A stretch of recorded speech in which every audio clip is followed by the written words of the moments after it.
This was posted at Reddit subforum No Sleep by user 313DZ. Title: Repeated nightmare. The first time it happened, I thought it was just a bad dream. I woke up in my bed, drenched in sweat, heart racing. The room was dark except for a sliver of moonlight slipping through the blinds. Something felt off. The air was thick, stifling, like I was being smothered by an invisible weight. I reached for my phone, but it wasn't on my nightstand. "Hello," I called out, though I wasn't sure who I expected to answer. The silence was deafening. Then I heard it, a faint creak, like footsteps on old wood, coming from the hallway. My breath caught in my throat. I told myself it was the house settling or the wind, but deep down, I knew better. I sat up, legs trembling as I swung them over the side of the bed. The floor was cold beneath my feet. I crept toward the door, every instinct screaming at me to stay put. As I opened it, the hallway stretched out before me, impossibly long and dimly lit by a flickering bulb. "Who's there?" My voice barely rose above a whisper. A shadow darted at the edge of my vision. My pulse thundered in my ears as I followed it, each step heavier than the last. I turned a corner and saw it, a figure standing at the end of the hallway. It was tall and shrouded in darkness, its features obscured.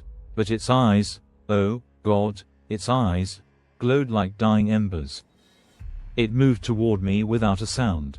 My body locked up, frozen in place. As it drew closer, I tried to scream, but no sound came out. Its hand, if you could call it that, reached out for me, long and skeletal, and the moment it touched my chest, I felt an icy grip seize my heart. I woke up gasping, clutching my chest. I was back in my bed, the room exactly as it had been before. Relief flooded through me as I realized it was just a nightmare. But then I heard the creak again. "No," I whispered, shaking my head. "No, no, no." I opened the door, and there it was, the same impossibly long hallway, the flickering bulb, the oppressive silence. I wanted to turn back, to stay in my room and hide, but something pulled me forward. I followed the same shadow, saw the same figure, felt the same icy grip. And then I woke up again. This time, I didn't waste a second. I jumped out of bed, ran to the door, and yanked it open, hoping to find something, anything, different. But the hallway was still there, stretching endlessly into darkness. It didn't matter what I tried, hiding under the covers, locking the door, screaming for help, none of it worked. Every time I woke up, I was right back where I started, trapped in this endless loop. And the figure, it was always waiting for me. One night, or day, I had no way of knowing anymore, I decided to face it.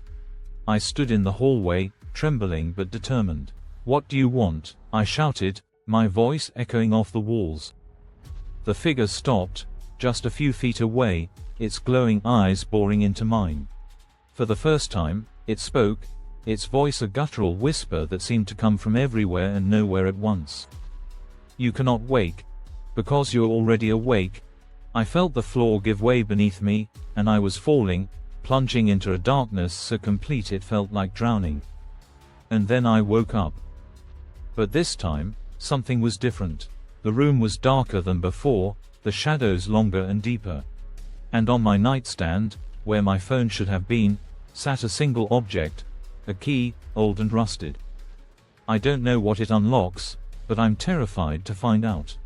Because the creak in the hallway is louder now, and the footsteps are closer. This time, I don't think I'll wake up again.